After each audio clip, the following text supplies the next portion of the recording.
caaqil ka guday mid kamid ah beelaha daga gobolka Cheif caaqil Sayid caaqil Qalinle caaqil Muuse oo maanta warbaahinta kula hadlayay buurta Faaraxi ee magaalada Boorama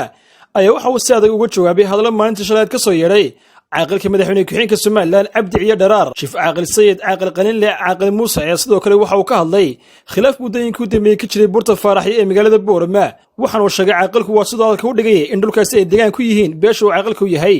waa ka Cheif caaqil Sayid oo arrimahaasi ka hadlaya nin shalayta halkan ka hadlayo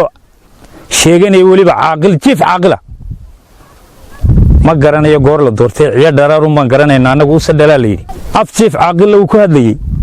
mana haban leeyahay meel lagu doortayna ma garanayo waxa weeye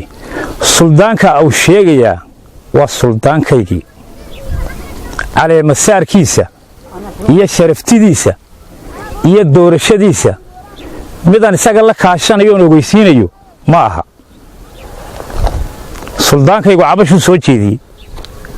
كوريا للدميو سوتش يو شيء لفل فقو شيء وانندي بقادي وحويان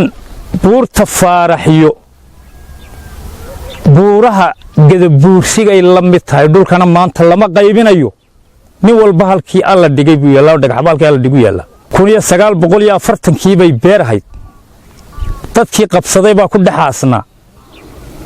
cagaftii lafaha rogaysay dirawalkii waday damiirkaasi waa inuu aaso isaga dadka u sheego ka maragaday isaga noogu yeedhay isaga la weydiinay askartii meesha joogta la weydiinay shicibkii baa la weydiinay taa uu leeyahay dhar wanaajaad la faka keentay inad ka soo iibgeyseen waan uga fadhiyaa waan sugayaa خبر سمرونتان برتكيدا دغاينا جوابتا waxa weey madaxweyne ku xigeenku waa ninkan dibta ka tirsanayno madaxweyne ka horiya jiray ku xigeenna ka horiya intaba waa la caayay waa la dhililinay waxay dadka u dhimeen baa la sheeganay cidnaba qabiilku kama hadlay laakiin ninkan Cheif caaqil baan haylay isaga sheegay inuu ku xigeenku reeriyaydi isaga u dhigay hadalka sida koonka soo dhigay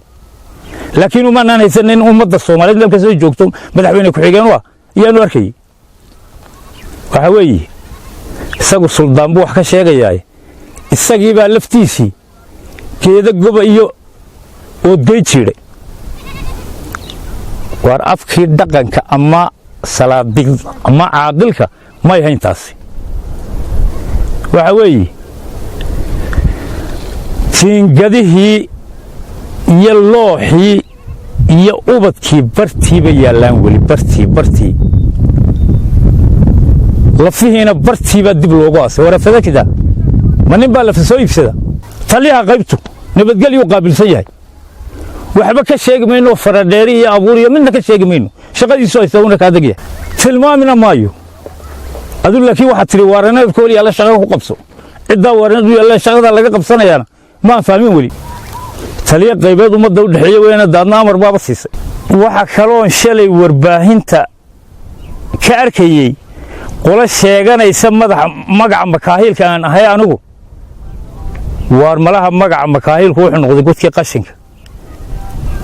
oo markaan ummadii oo dhan weydiiyay cid garataan waay